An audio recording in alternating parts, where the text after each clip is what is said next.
kabajamtoota fi dhaggeeffattoota hordoftoota maatii waan raadiyoo daandiyaa assalaamu alaykum wa rahmatullahi wa barakaatuh. Akkam jirtan nageenyi badhaadha babaaroo fayyaa ayyaanni iidaa akkam oolmayni keessan badhaadha hawaasa keenya ammallee irra deebi'uudhaan iidun mubaaraka rabbiin irra deddeebisee warra baranaa kabara hedduu rabbiin waa taasisu ilmaan oromoo manneeniidhaa keessa guyyaa ayyaana iidaa kanaadhaan hiikamtan baga rabbiin isin gammachiise baga rabbiin oromoota mara gammachiise ummata keenya nagaadhaan salaata iidaa baatanii nagaadhaan deebitan alhamdulillahi rabbil alamin baga rabbiin nu milkeesse bakkoota adda addaatti immoo shiirri diina saaxilame jira baga rabbiin diina saaxile hawaasa keenya oduuwwan keenya guyyaa har'aa waxabajjii 8 bara 2010 guyyaa jumaata guyyaa har'aa qabannee dhiyaannee jira oduuwwan kan isiniif dubbisu ana bulees keessan Hamzaa Booranaatiin.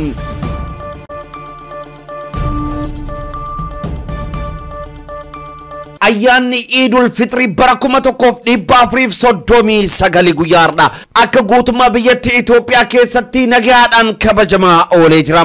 Ummanni keenya guutummaa Itoophiyaa keessatti argamu ayyaana iidul fitri bara 1439 guutummaa biyyattii keessatti nagaadhaan salaata iidaa dirreetti bahuudhaan salaata isaa nagaadhaan salaatee deebi'ee jira.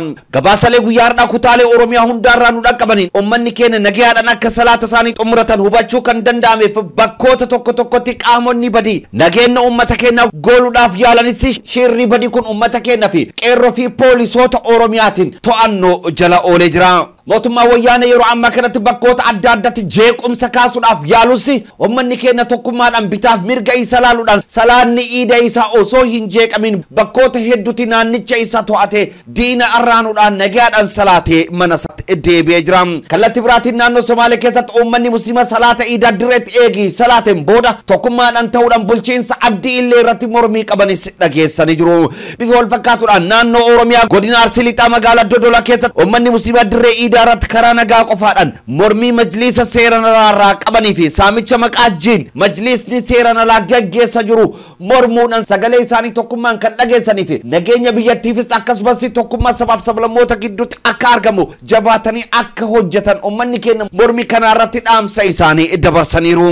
Bifa wal fakkaatuudhaan ummanni keenya naannoo Oromiyaatti godinaalee adda addaa fi aanaalee adda addaa keessatti salaata iidaa baroota dheeraadhaa fi adda adda bahuudhaan salaata turan bakkoota hedduutti tokkummaadhaan walitti deebi'anii akka salaatan beekame jira. Kan hordofuudhaan magaalaan Naqqamteetti hawaasni musliimaa waggoota 24 fi bakka lamatti salaata iidaa salaachaa erga tureen booda guyyaa har'aa tokkummaaf jaalalaadhaan salaata iidaa istaadeemii keessatti akka salaatan beekame jira. Hawaasni musliimaa magaalaan Naqqamtee fi naannawaa ishee waggoota 24 booda shiira diina sun tokkummaan fayyummaan bakka tokkotti salaataniiru. Hawaasni musliima magaalittii hunduu gara fuuldurattis haaluma kanaan tokkummaa keenya yeroo hunda haa tikfannu jechaa qaamonni akka tokkummaan kun deebi'uuf dadhaban qeerroowwan hawaasni musliima magaalittii bulchiinsi magaalittii fi qaamonni nageenya hundaaf rabbi taansee galanni guddaan isiniif haa galu jennee dhaamsa keenya dabarsina. Bifa wal fakkaatuudhaan ummanni keenya godina Jimmaa aanaa Shaabbee Somboo ganda Somboo dura ummanni musliima waggaa dheeraan addaan wal qoodee bakkoota adda addaatti salaata ture. Guyyaa har'aa tokkummaadhaan salaata isaanii salaatanii jiru. Kallattii biraatiin godinoota fi aanota adda addaa keessatti tokkummaan ummata kun bifa bareedaa ta'eedhaan cimee itti fufee jira. Ummanni keenya tokkummaa isa cimsee kan itti fufuu qabuu fi qaamota shiira dalaguuf wixinfatan hunda shiira isaanii fashaleessuu akka qabu dhaamsa dabarsina. Shiirota diinni gaggeessan keessa guyyaa kaleessaa godina Iluu Abbaa Booraa magaala Mattuutti masjiida Najaashii guddicha biratti qaamni badii tokko okura kaasuudhaaf quraana rabbii masjiida cinaatti yeroo inni cicciree darbaa turetti qaamota nageenya fi akkasumas qeerroowwan kennan to'annoo jala akka oolfames beekame jira. Shiironni akkasii kun keessattuu kutaalee Oromiyaa bakkoota adda addaatti raawwachuu wanta maluuf ummanni keenya miira keessa osoo hin seenin wantoota akkana kana hatattamaan to'achuudhaan qaamota seeraadhaa fi akka dabarsitanii kennitan dhaamsa keenya dabarfanna. Oduu gammachiisaa guyyaa har'aa mootummaan federaalaa namoota 304 fi dhiifama taasisuun akka hiikee beekame. Gootonni ilmaan Oromoo hedduunis hidhaa waggaa 10 oliin booda hiikamaniiru. Mootummaan namoota shororkeessummaan himataman dabalatee namoota dhiifamni taasifameef kanneen keessa 289 shororkeessummaan kan himatamanii adabbiin itti murtaa'e yommuu ta'u 12 ammoo duuti kan irratti murtaa'ee fi guyyaa har'aa gootonni ilmaan Oromoo hedduun mana hidhaa Qaallitti hiikamaniiru. Gootota hiikaman kan keessatti dargaggoonni dase ajjecha Sheek Nuurutiin dharaa yakkamuun hidhaarra turanis hiikamaniiru. Dase ajjecha Sheek Nuurutiin yakkamuun waggoottan jaaf mana hidhatti dararamaa kan turan obboleewwan keenya manneen hidhaarraati guyyaa har'aa guutumaa guututti hiikamanii jiru. Kallattii biraatiin gootonni akka Injiinar Masfin Abbabee fi sabboontonni Oromoo biroo guyyaa har'aa mana hidhaarraa hiikamanii jiru. Sabboontota ilmaan Oromoo kanneen Keeniyaa irraa qabaman Injiinar Masfin Abbabee fi Injiinar Tasfaa'uun Camada yommuu ta'an Injiinar Masfin Abbabee guyyaa har'aa yeroo mana hidhaarraa hiikamu goota isa wajjiidhaan Keeniyaa irraa qabame mana hidhaa keessatti dararamuudhaan waggoota 5 dura wareegame Injiinar Tasfaa'uun Camada yaadachuudhaaf huccuu suuraa isaa qabdu guyyaa har'aa uffatee mana hidhaarraa yeroo ba'utti hawaasa keenya hedduu ergaan isaa sun Injiinar Tasfaa'uun Camada waliin qabamnee na biraa wareegamte ta'us garuu ammas onnee koo keessaas yaadadha kan jedhu kan dabarsitu hawaasa keenya onnee tuqxee jirti.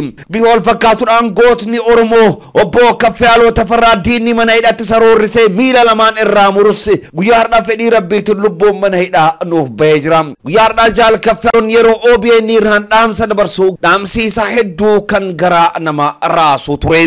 Jaal Kaffiyaaloo baga rabbii lubbuu si jiraachisee maatii keetii wal si argisiisee akkasumas bifool fakkaatuudhaan qabsaa'onni ilmaan Oromoo Booranaa murteen umrii itti dabarfamee ture hiikaman. Ilmaan Oromoo Booranaa mootummaa wayyaanee dirree qabsoo gubbaa qabamanii hidhaa umrii guutuu itti muran waggoota 9 mana hidhaa erga turan booda guyyaa har'aa hiikamaniiru. Ilmaan Oromoo Booranaa guyyaa har'aa hiikaman 60 kunnoo Liiban Waariyoo Milkii Dooyyoo fi akkasumas kanneen Keeniyaa irraa qabamanii murteen umrii guutuu itti dabarfamee har'a hiikaman Haasan Jaarsoo fi Jaldeessa Waariyooti. Jaallan keenya baga rabbiin isin hiike jechuu barbaanna. Qabsaa'onni ilmaan Oromoo bakka hundaati hiikamaa jirtan baga rabbiin isin hiike jechuu barbaanna.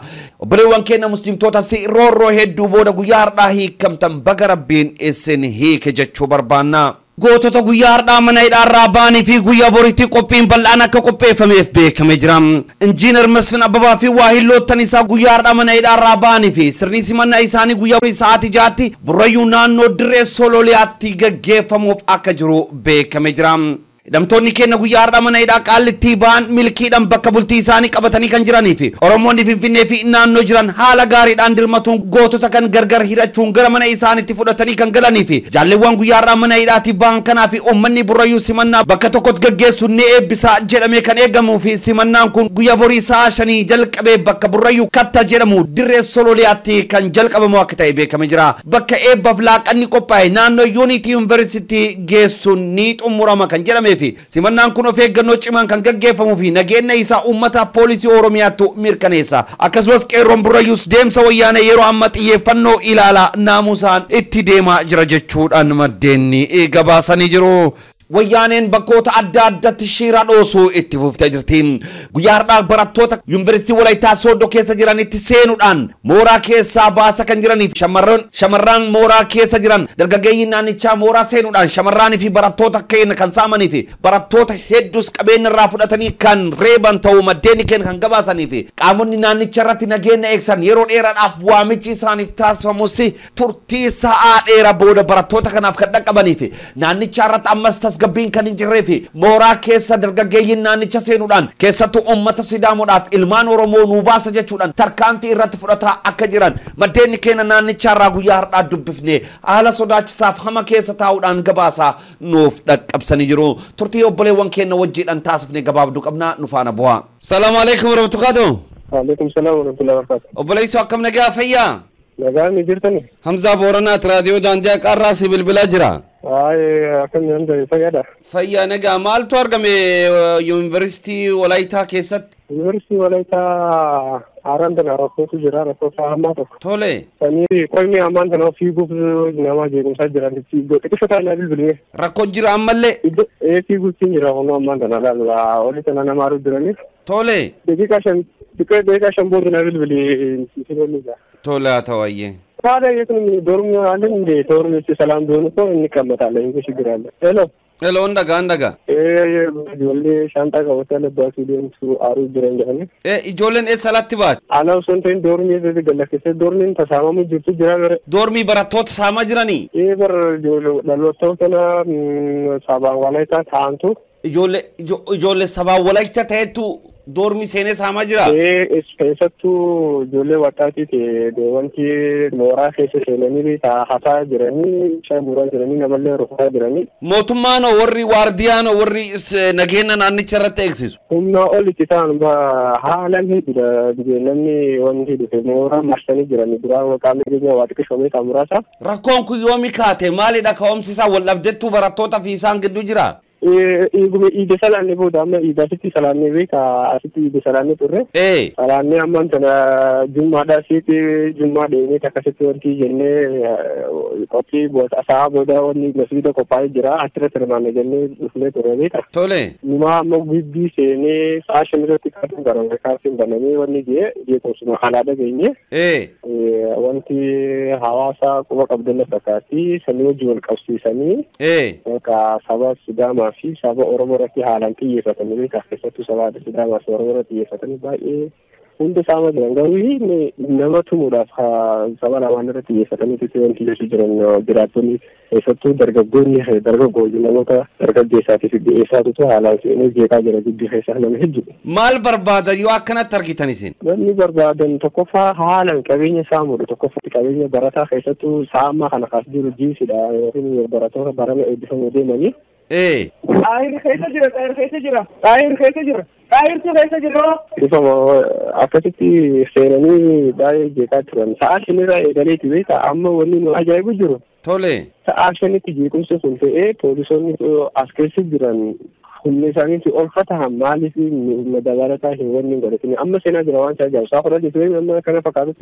Erga barataan kun saamamee kun harukutamee jira amma barataa Taamiruu Jaamaa ekonomiksii waggaa sadaffaadha ka biyyaallee jira jennaan lama bulaa duratti. Hayyee. Keessattuu kun amma haala gibbiiti malee waadduu jaanii safara olii tokkoo fi magaalaa keessi haala rakkisaa hamaa jaanii saniif akkasitti haala hamaa keessa jira ammallee kun oruma jira furmaan hin jiru suuqii filaawaarraa bitanillee cabsanii saamanii ammaan kana waan nyaannu hin qabne waan duudee hin qabne akka badhaafatu jira akkaan bishaan goota torba kana bishaan hin fudhatu jira soomana nyaatanii yaadda waan sayyaa. Hedduu nama gaddisiisa amma humni waraanaa yeroo amma kana dhufee dhaqqabee mooraa seenee jira humni waraanaa raayyaan ittisaa. Poolisiitu seenee. Muummeen ministeera Dr. Abiy Ahmed dura tarkaanfachuu itti fufaniiru. Komii hawaasa musliimaa waggoota torba dhaqqabuu jiruu fi furmaata waaraa kaa'uu fi yeroo kamuu caala qophii akka jiran muummichi ministeera Dr. Abiy Ahmed ibsan. Muummeen ministeera Dr. Abiy Ahmed gaafii hawaasa musliimaa wal mari'achuun deebisuuf mootummaan isaanii yeroo kamuu caala qophii ta'uu guyyaa har'aa waxabajjii 8 bara 2010 ibsa galgala kana sa'a 3 fi daqiiqaa 50 ayyaana Iidaa ilaalchisee waajjira isaanii irraa yeroo dabarsan. Ibsaniiru. Ibsa guyyaa har'aa kana keessatti muummeen ministeera Dr. Abiy Ahmed gareewwanii fi namoonni dhuunfaa kaayyoo badii qaban okkora dhiyoo kana uumamte ka'umsa godhachuun isaaniif hin milkoofne malee hawaasni musliimaa dhimma amantiin okkora kaasuun biyyattiin akka hin tasgabboofnee fi kan barbaadan akka jiran ni beekna. Hawaasni musliimaa wanti hin qabu gaafiiwwan isa kamuu dhageenyee wal haasofnee furuuf yeroo kamuu caala qophii ta'uu keenya beeka. Kanaan fayyadamanii jeequuf wal nu nyaachisuuf namoota barbaadaniif carraa kennuu hin qabnu amantii jedhu qaba jedhaniiru. Hawaasni musliimaa dhimma amantiin qaamonni okkora kaasuun biyyattiin akka hin tasgabboofne fi kan barbaadan akka jira ni beekna. Kanaaf hawaasni keenya ammas qaamota nageenya biyyattii unkuruuf oliif gad jedhaa jiran kana kallattii hundaan akka to'atu dhaamsa dabarsina. Bifa wal fakkaatuun akkuma guyyaa kaleessa magaalaa Mattuutti quraana cicciranii masgiida biratti darbanii gochoonni akkasii hawaasa miira keessa galchan uumama wanta maluuf uummanni keenya miira keessa osoo hin seenin qaamota gocha akkasii raawwatan hatattamaan qaamota seeratti akka dhiyeessan jabeessinee dhaamna. Rabbiin wanta khayrii ummata keenya haa dhageessisu. Shira wayyaanonni fi abbootiin qabeenya saamichi isaanii irraa citeen xaxameen magaalaan Jimmaa eega guyyaa kaleessatti tasgabbii dhabdee jirti jedhame. Wayyaaneen TPLF fi Maqaleetti wal ga'uun aangoo siyaasaa harkaa baheetti dallanuun guutuu biyyattii keessatti jeequmaaf okkora kaasuuf eega dhaadataniin booda kutaawwan biyyattii hedduu keessatti nageenyi booraa akka jiru beekameera. Haaluma kanaan dhiyeenya kana dhalattoonni kuuloo 300 ol ta'an koontaarraa abbootii qabeenya Tigree fi abbaa qabeenya sabaan silxee ta'e kan maqaan isaa Muhammad Laaloo jedhamuun bitamanii erga gara Jimmaa galanii booda guyyaa kaleessa qeerroowwan Jimmaa kanneen magaalaa qulqulleessa turan haleeluun Oromoota 18 akka miidhan beekameera. Halkan irra abbootiin qabeenya Tigroota dhalattoota kuuloo bakka sadiitti walitti qabuun meeshaa isiniif kenninaa Oromoota rukuta jechuun osoo gorsanii to'annoo jala ooluun isaanii gabaasuun keenya ni yaadatama. Shiirri abbootii qabeenya wayyaaneen ergiteen magaalaa Jimmatti xaxame kun dhaabbachuu wanta dideef qeerroowwan Jimmaa namoota shiira xaxan kan irratti tarkaanfii fudhachaa akka jiran beekameera. Wayyaaneen TPLF shiira ishee kana daran jabeessuun itti fufuu waan maltoof hawaasni keenya dammaqinaan ofirraa